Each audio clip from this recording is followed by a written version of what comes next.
Se doper, c'est prendre des substances illicites pour améliorer ses performances sportives. Les athlètes recourent à des régimes spéciaux et des potions pour augmenter leur force et leur endurance dès la Grèce antique.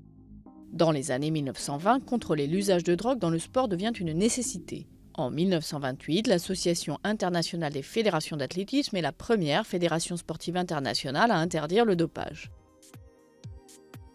Mais les restrictions sont inefficaces sans test. Ils sont généralisés dans les années 1970. Les drogues les plus couramment utilisées sont les stimulants, les produits androgènes comme les stéroïdes anabolisants, les hormones, les diurétiques et les produits masquants. Le recours aux stéroïdes anabolisants fait la une aux Jeux Olympiques de Séoul en 1988. Le sprinter canadien Ben Johnson est testé positif, premier cas de dopage enregistré pendant des JO. Dans les années 1990, des progrès dans les méthodes de dépistage permettent de sensiblement diminuer le dopage dans le sport. Mais surgit une nouvelle tendance, le dopage sanguin.